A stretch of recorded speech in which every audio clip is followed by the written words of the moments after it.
Vraiment ce côté branché dans l'émission avec Inès Toumba derrière la caméra. Là je retrouve encore Gérard Zoom Amanda qui est toujours là pour assurer la visibilité. Alors nous te savons bien que beaucoup de musique vous téléchargez toujours l'émission na biso surtout mingi polele na bande aboti ko landa déjà bilili auto offrir binoa to mona ki bande ko artiste ya mboka na biso ndenge batambolaki babimaki na boulevard basalaki tour ya ville mobimba balakisaki que baza na souci ya mboka.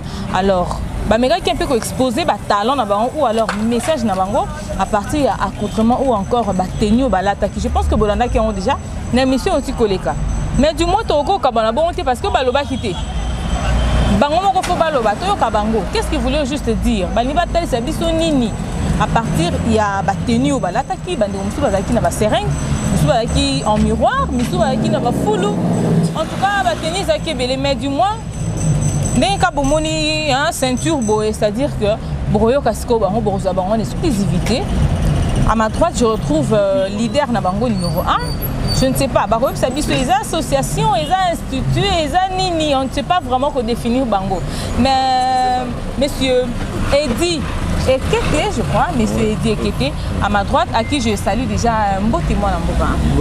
En tout cas, sur le Balinga, il faut Bundana, il faut idéologie pénée.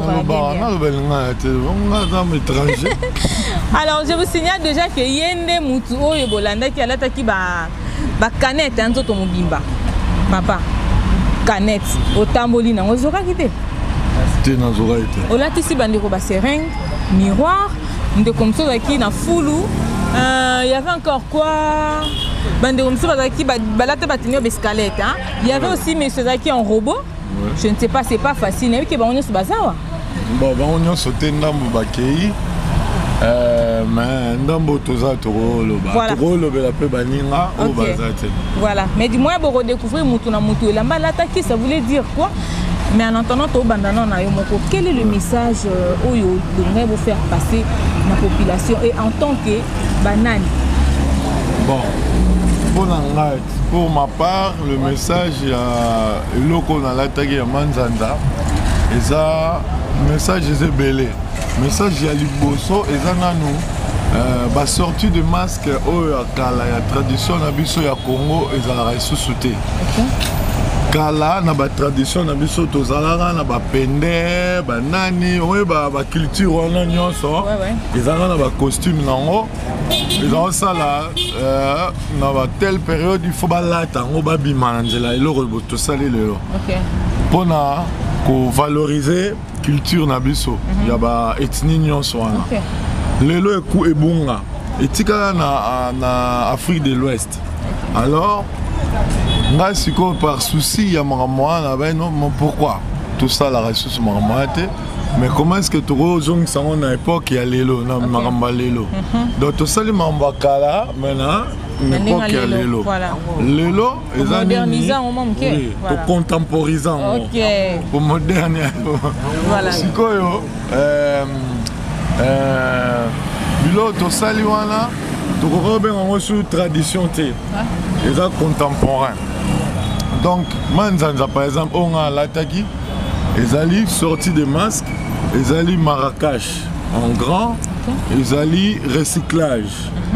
Il y a ville na biso, ezali pe batu o ba melaka masanga mingi ndenge bagangaka bato ba gene bato ba turbo bato moi bato ba melaka masanga bazaka calme te yango bomone omone makelele wana ozakoyoka wana notongo otambola ba bui wana ezosala makelele wana ça indispose ça pèse donc tu peux déraper facilement voilà donc toza lourd muto ameli masanga komaka lourd ndenge moko na costume wana mais aux problème là tout va mélanger masanga bon ba mélanger on va se nga pena masanga la mona ngo ezeloko o il faut ba pelisa ngo mais le roi est outa déjà na maramba colonisation et comme il passe oh là là donc voilà il y avait un message le message voilà le message c'est que maramba otoloba on doit recycler notre ville donc photo ta la ville na biso bakane tu vois na batu faut ba mela mukie zomona faut ba komela eza bien mais so comment mela comme ko nuire ne makele là comment ça là ça ne va pas voilà et puis na manque ya connaissance il y a ba congolais na par rapport à matière artistique donc biso tourne tozabo eza aussi par rapport à réponse il y a mambo ya art les le commencent tobi aux artistes bah autouna obetare pas waze quoi obetare pas JB OK voilà bah mon directement artiste musicien oh là là OK art eza kaka artiste musicien te tozana ba art rebelle ba théâtre bazali ba beaux arts bazali ba isam bazali ba ya oh nini oh inaba ali bato basala EBS bazali tout ça ça fait partie à mon culture ya biso mais lelo et comment ba JB ba wera ba musicien et puis ba musicien oyo o biso to yebi comme ba représentant ya art na biso batanga ba école wana te voilà zomona lelo bango nde baza ko représenter biso OK c'est pas ça biso toza bato il faut te représenter nde bango donc bango batanga ma musique te mais ezaka inné et puis efuli pe bango yo ba diplôme na bango ba IEC efuli pe bango quand même banane ba ista efula bango na ninga Congo efula bango na ninga Congo mais tuna bango so na poto musique na bango na yoka kango non pardon tozonga mais bino pe siko na ndenge ya art je ne sais pas ce qu'au bino bossal on appelle ça comment ça art nini biso da art contemporain ezali performance artistique urbaine voilà et ça peut ba intervention artistique urbaine et ça peut ba happening tout ça c'est des termes happening eza na anglais voilà donc elakisi kokindeti kokestionner moto omoni obimi eza kolamuki na ntongo epai na yo omoni batieli yo eloko moko na veni eza happening omituna oyo nini happening eza soki moto akomi komituna baquestion yango nani atie eloko oyo awa mais eloko yango elamiso eza yango artistique maintenant eza école c'est un centre eza nini oyo ezosala ozala na base moko derrière toi nasa appuye na yo na eza baartiste toyokanaki torefléchir tomituni me ndenge nini toza baartiste tosisa baécole mais mboka na biso eza na basale ya art te eza na basale d'exposition te eza na basale de danse te eza na baconservation te eza na conservatoire te mais biso bazoforme biso après toza se retrouve tokomi bato bakigablo bato bakioske yango tosalaki boye po to se questionner eza kaka bamituna ndenge nini tokoki kosala ba-art sans tozala na place oyo fo tolakisa yango tokosala na nzela parce que place mosusu il faut kozata na nkombo na nkombo moko ya référence te nkombo na biso ezali parce que normalement même na niveau à l'état il faut bozala reconnu nkombo na biso ezali toye wow association na biso toye na bamayele na biso na baart na biso na toye na baart savoir na biso totiango en valeur po nkombo na biso kaka toye wana nkombo association vraiment mais association un peu toyé et même rappelé Kin Act. Même rappelé Ndako ya la vie est belle. Ok. Donc tu vas inviter nous prochainement pour Ndako ya la vie est belle. Pour moi la plus maramoussou c'est ça moi. On a la carte Ndako ya la vie est belle. Faut tiens moi micro bien pour auto qu'on a. Mais alors avant de passer dans des Maloba, qu'est-ce qui se passe là-bas? Ndako ya la vie est belle et Zali place. Oui oui. Bandeko nyonso baza ba yebi ndako ya la vie est belle. Yo po yebi yango. Eza ndako papa Wemba asalaka film la vie est belle na Matonge na Digba 14. OK. Eza patrimoine, eza ndako la première femme congolaise à l'époque coloniale a soit permis. Okay. Parmi bamibale belé, moi je suis Bosso a soit permis. Avant la loi, nous avons un chapeau. Oui, chapeau pour avoir une reconnaissance. C'est donc bizarrement on parle de la femme, ça fait du bien là. Talara Congo Mboka Basi, Lumumba Lekawana, Mobutu Lekananda Kwana, Kasavu Balekawana. Donc pour la bus, c'est maman na honneur, aux Alanda Kwana, pour la maman na patrimoine. Si vous avez trop valorisé en année à Congo, tu foutez la rate. Tu foutez la rate. Tu as fait ça, tu bon à Zatika, tu as besoin de tout ça, tu as Sarabala, tu as Namboka, Nandakwana. En tout cas, si tu as Luka, tu as aider Bisso, tu foutez à Tandako, Maman Daku, tu as rappelé na retard. Zomona tara de toza bobiso tutoa batapasi kosangisa mbongo ekoma salaire to que muto azara mayele azara mutapasi te kasi amana yena ndei bino bozala raboisi c'est que oui on a la raison ya wala te ba mayele wala tozolinga sikoyo ekoma concret. Ouais. Dans la moyenne.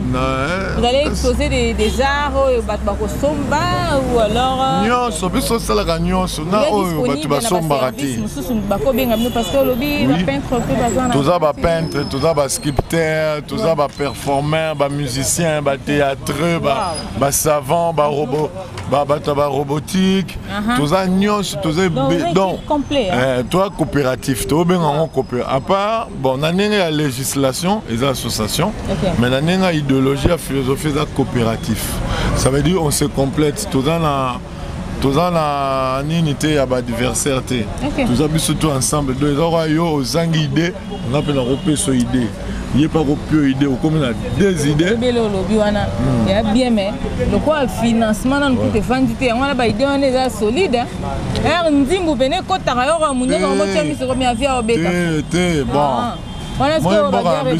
Mboka biso tebi mbongo ndeza mais to solo tranquille toza tranquille na mbongo pona nini pona marambo kende avant toza bien na mbongo. Moi c'est Sarah Ndele, artiste plasticienne.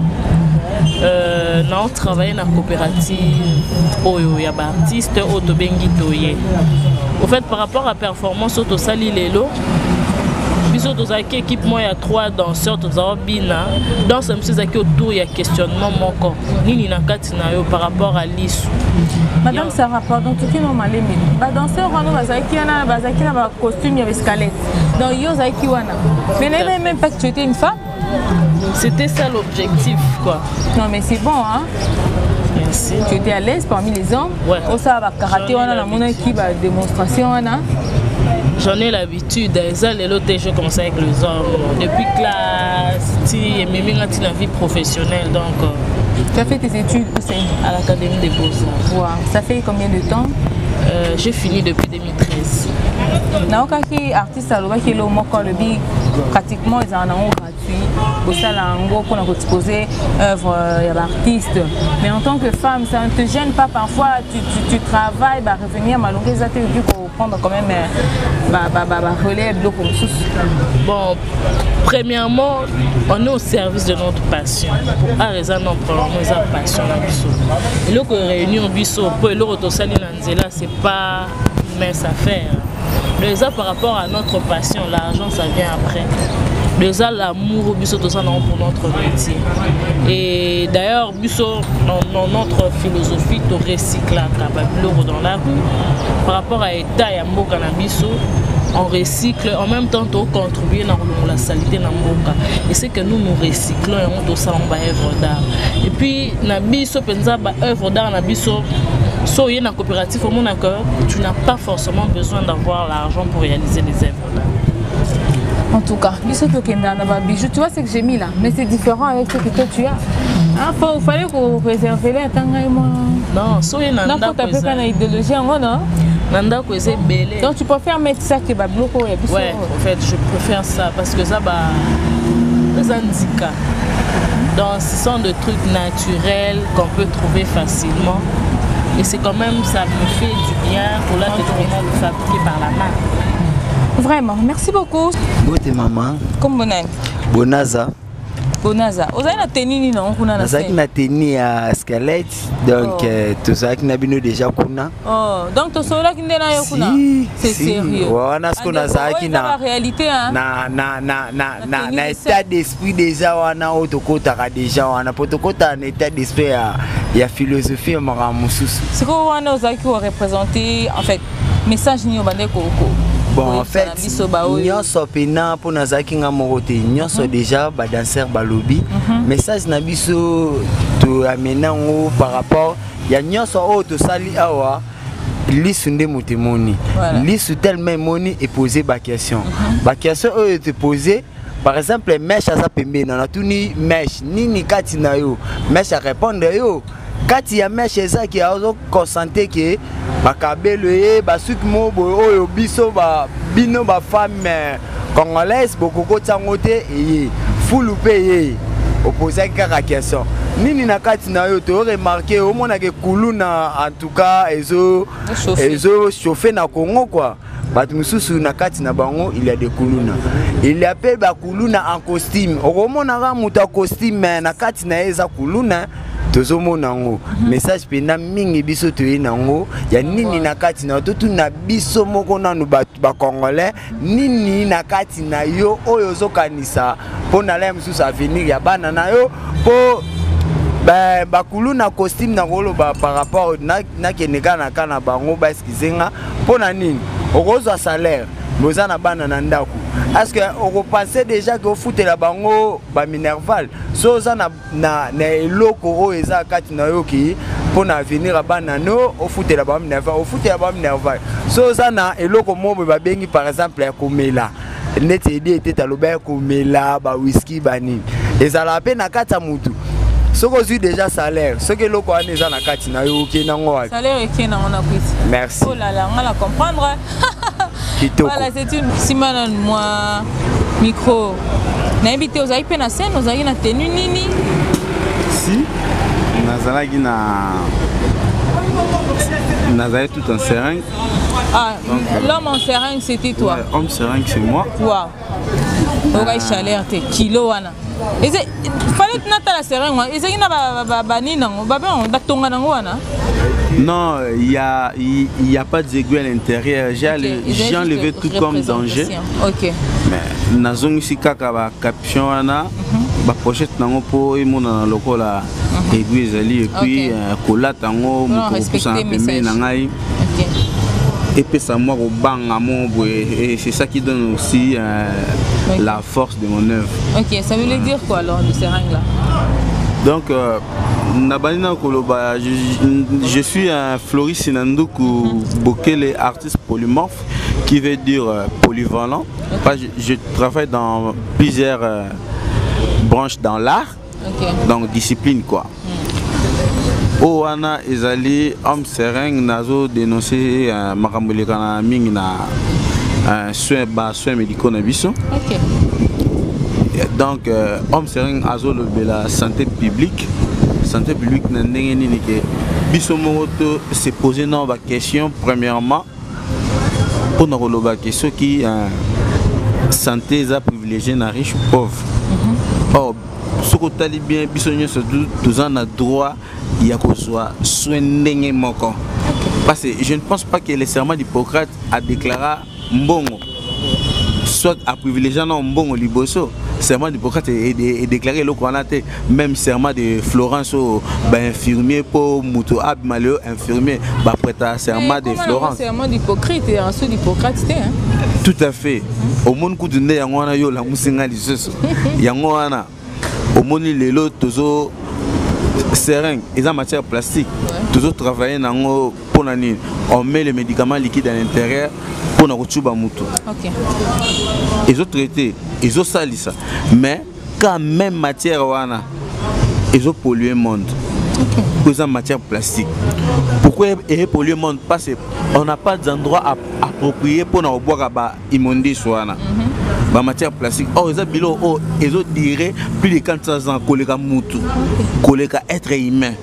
Yango héros melaming. Et puis ils a à cause il y a biloko wana parce c'est l'une des sources il y a pollution. Oh, ils allaient kobe bisa lelo ils ont boma écologie, ils ont mata réchauffement climatique. Or lelo ils ont boma oka banatir ils ont kufa parce que aux alentours nango ils ont la matière plastique au les en la matière bio. Aux monde les lois sont mon maman lignalo ne lo soit à talibo oh nous étions avocats na et kufa au katimo tout autour nango alonimo ba makasa po ekopola nous étions des écoliers éoliens yango po écola et en bonne santé. Et puis au biso de ça les performances c'est un où la petite va au-delà de ce que les gens ne pensaient pas. Donc toujours meka ko kenena bango likolo. C'est comme la couleur lelo tango toujours ça là-bas costume artistique na biso ou bien ba sculpture vivante. Au monde il y a ba contraste ali il y a la couleur. Dans ce tolobito mais quand définir couleur mouké tolobake c'est une caractéristique visuelle c'est une caractéristique visuelle donc ils ont caractéristique visuelle de la couleur de on peut passer évoluer bilo remeko qui m'a parce que à partir de la couleur wana ils ont donné par ba honte surtout comme Boutou na babilo auto là tu au monde a échangé couleur monsieur ouais ils ont attend par rapport à un temps auto comme les langues. Voilà. En tout cas, merci beaucoup. Je pense que le message de l'équipe 5 sur 5, priorité santé. Hein. Ça, c'est que moi j'aurais été dit priorité santé. Alors, dans mon équipe, c'est un combo. Hein. Peut-être parce que c'est un déguisement dans les affaires. Je suis parti na miroir ya Kinshasa. Micro papa, micro poto kayo bien. Ah, nazalaki na miroir. Donc na miroir ndesika réalité. Miroir et puis na machette hein, machette en bon, miroir. Na miroir esika réalité na biso se trouvaka. Lelo tozobosa na ba identité na biso. Ba machette wana soyi na simbaki yango bakulu na lelo yo na kati ya Kinshasa. Baza kosala toza komisala na mabe. Et après kosala kuluna eloko nini akanisaka na nsima na ye eske amitalaka arezonaka po moto ozosala mabe aza kaka ndeko na yo moninga auti mosala azwi salaire na ye po alesa bana na ye ale yo osali ye mabe tandis que ifale pas alesa famille na ye mais na kati ya yango wana siko na te miroir ya Kinshasa. Dans réalité à Kinshasa, les loto ebaki kin la belle, tozomona kin la poubelle. Bon, pona ko bongisa Kinshasa, ezosenga kaka bakonzi ya mboka te, ezosenga biso moko. Donc il faut to miyeba biso moko. Yango wana moni na sala ki costume wana ya miroir pona ko miyeba parce que mutu poko bokoki pe koyebisa pe mutu peke na okoli aboyi na ye peke na akoli mais soka mitali na miroir ata ye moko akolobake nakoli nakoli mais osali costume wana à part miroir na moni babilo mo ezo briller c'était quoi qui matière nini? Bon, c'est juste ma matière haute, argent. Argent. Ils ont toujours pour refléter Ok. Lumière, lokola miroir. Ozoka kite, tant nyonso botamboli wana, tant moi blessé te. Oui. Un risque. Nazokaka. Ils ont risqué. Bon, métier tout est un risque na yango. Nazokara. Maintenant au lingi au. Sur terrain, tu sentais une pression na yo. Je ne sais pas, tu n'étais pas en costume, mais normalement, on a art. Bon, en fait, art, moi, ils ont représenté, ouais, puis maman, artiste. Na katinga na lata costume te, mais nga na nga immortaliser ba œuvre na bango. Ok. Na kati ya toye, nga naza photographe. Voilà. Naza premièrement justesse ba ketimina. Na kati na yaki comme photographe, na immortaliser ba œuvre na bango nyonso basali. Après les années à venir, nini o bango ba kolakisa. C'est bien bon, on a ici population azaki sur le terrain, mais population au bazar lointain, bazar quitté. Et ça na batunchu bazar na banda ku bazar baselemba tout consort babisika mo bazar reculé, ba mona quitté. Mais ceux qui admettent bo immortaliser on a ba photo, tant bo reposter. Directement ba oluka ba mona il est qui boy et ça qui ba photo en ba place mon sous. Place publique parfois. Non, ba place publique pas vraiment mais tu exposes à Canada ou ba al tout consort académie de beaux-arts réseaux sociaux pesawana so ba liba mona ba art na biso ba koti na page ya Kinact ba komika Kinact tu rencontre internationale des artistes et performeurs ba mona ba œuvre na biso. OK. En tout cas, c'est très bien, mais beaucoup t'en as fait parfois un artiste moussoussou oh bah ça peut na idéologique roi bino. Ouais, tout coup t'as amis en solo. Non, tout coup t'en as artiste nions tout parce que tu as rencontre internationale d'artistes performeurs. Donc tout coup t'en as artiste nions tout. Aux plasticiens, aux sculpteurs, graphistes, tout consort, tout coup t'en as artiste nions tout. On a reçu la eloko moko. Tout ça bana ya papa moko. Vraiment. Idéologie Zara moko ya artiste kotalisa comment on dit ba secteur nyonso ba secteur ya mboka na biso mena ndenge ya art. Na ndenge ya art. Kitoko makasi. En tout cas, merci beaucoup. Merci. Je pense que biso Mbote maman. Oui. Ah oui. Kombo nanga David Baketimina. Naza designer, artiste natanga na Académie des Beaux-Arts. Amoureux et environnement, nasalaka recyclage à déchets. Parce que tout ce qu'on est en train de faire, c'est le recyclage de déchets. Okay. Donc la protection de l'environnement. Membre bénévole, il y a Toye, association Toye, où il étant aussi performer nyonso où sala ke ba performer ba kutana yango pe tambwisa ka Kinact ezalaka événement moko o ba performer ba tambola kana nzela po ba exhiber ba lakisa ba œuvre bango ba kelaki. Donc comment on a sur scène vous avez la tenue nini nalataki costume ya plante synthétique. Voilà. Na quelques cabello au babengi cabello. Ah oui, mélange parce que faut na sangisa ba produit wana nyonso o ezo sala ke et détruire l'environnement pe e bebisa basi na biso mutu. Donc mèche paysanne voilà, ils ont un secteur à destruction parce que et nyonso wana ezaka travailler na plastique. Plastique c'est du pétrole. Okay. Donc présence soit na pétrole déjà l'environnement est pas vraiment bien parce que hormis qu'on détruit bah être humain et so détruit pe banyama o biso to koka ekolia to vivre bio mais toujours lia biloko eza artificiel o eso détruit biso à partir de biloko wana na œuvre nanga wana ya plante donc eza concept nango eza identité perdue. Donc la perte d'identité. Donc on a l'ingénieur comment ba fille na biso ba perdre ba valeur africaine pour ba kende na ba valeur moko eza artificielle ou européenne ya ba occidentaux. Oh lelo ezui vraiment en plein na société na ndenge moko mukete parce que na kalezala ki moi si soka kangi si suki na evement ya napi ya afro azo se sentir plus à l'aise pour encore créer 1500 modèles kana suki na o eza napi mais lelo ekomi plante nde komozo en plein parce que beauté ya moi c'est ezala kana suki lokola to perdre esko ba suki na biso est-ce que tozaka ka belle faut se poser la question toza sous belle te to komi ko se sentir so toza artificiel toza plus belle mais so toza naturel tozate tala ndenge biso tofingama avec nos propres cheveux comme ça, des cheveux napi afro. Mais biso les dossiers va suivre Milaïs, biso basi. Non, donc c'est justement na interpellé, tu vois, na illustré. Pour ceux qui par exemple to lobby kaka na monoko o nyoso to uti ko salomoni te ke bo comprendre dango te.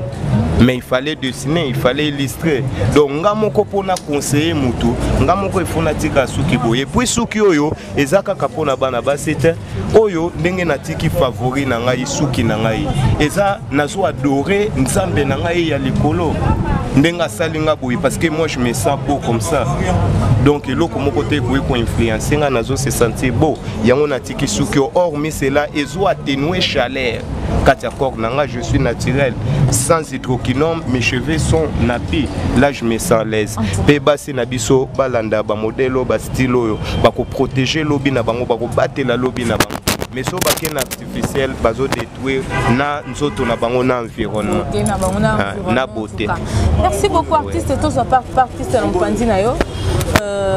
Je pense que Bandeko ba découvrir binomo comment parce que sur le terrain Bozaï qui vraiment déguisé. Alors, artiste, bonjour. Bonjour. Invité d'abord au petit combo, combo na yo et puis au costume nini yo la tagi pour te découvrir yo. Ouais, combo langa Douda, artiste. Na la taille costume full poubelle. Ah, yo de la taille poubelle ou alors Bandeko ba mona ki wana. Bien sûr. C'est pas vrai. Mais pourquoi vous préférez Kakao se déguiser en costume ou en poubelle? Congolais inné. Histoire na mutu total avenir. Avant ils avaient kin label et aujourd'hui comme kin la poubelle. C'est là ça la costume wana parce que natala qui environnement parce que artiste ça mutu ya observation. N'observer environnement, on a trouvé que l'église est autonda, l'hôpital est autonda, l'église va délivrer c'est l'équipe. L'hôpital est autonome, mais au-delà de la cause de la maladie, il y a juste biso mokonde tozo négligé environnement na biso. Alors il y a une décision, il y a aussi le recyclage na tous ces déchets au bomoni wana na kati ya poubelle juste pour l'environnement na biso. Et puis important il y a aussi la performance wana balabala batu ba mona parce que ça mutunyo surtout il y a la capacité disons ba moyen ya visiter ba galerie ou bien ba musée parce que so ba costume directement ba ko tana musée peut-être batu mususu ba mona ki bazana mbongo ya kota musée te po batala œuvre pour message ezwa ba les aki moyen pour envers la population comme ça mututu azwa message azwa idée ba environnement na efa bongisango tout ce qui a charge dans l'état biso peto ça ba responsable to appuyer ndenge ba boti ba appuyer bana pe ba appuyer ba boti donc ça juste bongo alors ça costume on a bien en déportation et ça vraiment œuvre mais ma peuple na nature normale ndenge nzamba sela na ba règle na et puis ça œuvre vraiment repère pour servir encore Congo na génération future. Congo est bongaté, Congo salité, mais moi je sais qu'un jour le Congo va changer tôt ou tard. Et ça est vraiment un repère et au servir encore Congo na futur. Ouais. En tout cas, merci beaucoup. Alors, on est déjà à la fin. Et le banyo ko yibisa bandeko oyo baza besoin ya ko atteindre bino, baza besoin pe ya ko yekola parce que je ne sais pas pendant comme artiste le quoi na niveau ya bino ya concevoir maramba bien beau, il faut avoir le kana apprentissage ou comment. Bon, merci Nabino. En tout cas, féliciter Bino Makas na Nembolandi Biso. Pour les journalistes, Minute ba Landrara Bango. Nabino Bolandi Biso, donc vous avez une investigation. Congo Millennium. Congo Millennium, en tout cas, bravo. Merci Nabino. Bon, on a l'Ilobasou qui est toute la structure artistique, toute la tournée na Digba 14, Kalam. To formera na mambe belé théâtre, danse, art plastique, slam, écriture, dessin animé, montage vidéo, tout ça là mambe belé à art donc moi autant agnon ces athées même la robotique, mais il faut boire qu'on a Nandaku, comme ça, te découvrir encore. Alors, plus. Prochain numéro, je ne sais pas, au 50e numéro, Oyo, Sali, et prochainement encore, ça sera encore après combien de temps, et que la Nini, est-ce que tout le monde a sous l'homme en canette, nous c'est des Gizaki ou comment? C'est bon, moni est art, donc ça veut dire en fonction de Marambo Bandoé, la bisso, en fonction de on est tout créé. Mais trop ticate, tout ça la canette, c'était l'homme sur les arts. Donc voilà, contact Nabiso Ezali na Digba na lobby, numéro à téléphone Ezali 097 072 96 92. Ok, sur les réseaux sociaux, on peut vous avoir sur les réseaux sociaux, Ndaku ya la vie est belle. Ok, Ndaku ya la vie est belle. En Lingala. En tout cas, un mot de la fin, bon, mot de la fin, Zali, bande cognos tout le monde, artiste, bazaba congolais, tout le monde est congolais. Tout le monde a besoin d'aide Nabino pour notre pour ça va aider Nabiso encore plus loin. Tout le monde a bon côté, mais tout le monde a une idée. Ceux qui vont aider Biso, ça la peut Biso m'embêter. Les agents pour nos nerfs, il y a Mboka au Nengepe, Maram Soupe, tout le monde a épée ça honneur. Mais prochainement, il va y avoir autorisation. Autorisation, il faut savoir. Autorisation, ils ont la rapport à mon festival. Oh, ils ont un festival, sur les festivals, tu as un niveau. Tu as tout. Tour kaka. Ezaka rwanda lati bilamba na kitoko. Eza poza bilamba ti. Na lati bilamba na tu beti na so tour mais ce que ta tour na biso nde lobisi bato. Non relaxé va bato ba artiste. En tout cas, c'est très bien. Mais bon, c'est déjà fait maman Kondi. Apparemment les derrière vous pour vous soutenir mais du moins à lobby bon kasa on a autorisation. Alors ayebi na maman Mokonzi ayebi que to senga autorisation. Mais moni oyo babenga ngo ba happening nde na expliquer que tout happening ba ils ont besoin d'autorisation té. Mais biso nde to ko renseigner bango na pour enseigner bango art ya lelo. Art ya lelo senga sous autorisation té. Autorisation ça manifestation moko boye nde to ko senga autorisation. Mais par exemple si on a ngina intervenir na quelque part, on a besoin d'autorisation, na sans soin. Mais merci Nabino de Boyaki. Merci. Alors, je pense que pour aller l'autre aussi là, total ça qui bino vraiment aux qui souci envie il y a artiste Nabiso pour découvrir mais c'est pas encore fini. Je pense que tu offrir bien encore 3e numéro. On a tous maintenant na siège na bango. Dernier boy qui va après ça tu copier ça. Alors bien on va bosser na bango pour atteindre bango c'est trop facile. Le prochain on a l'adresse au va Sibino. Quant à nous comme Millennium on se sépare aujourd'hui par ici. On se retrouve prochainement pour un nouveau numéro toujours dans Paul et les je vous remercie. Je reste zoom derrière cette caméra monsieur Ricky Dibans qui est mon le grand initiateur de Congo Millennium. À ses côtés je retrouve madame Jolie. Madame Jolie. La pomme verte dorée. Mamadi. Il faudrait ajouter Mamadi du Congo Millennium. Alors madame Jolie Dibans, merci à vous. Merci monsieur Lenx Lungelo, le monument de Gounès, le roi des Gaules Mavinga, le cœur cher à la reine Agnès. Inès Touma vous remercie. On se retrouve.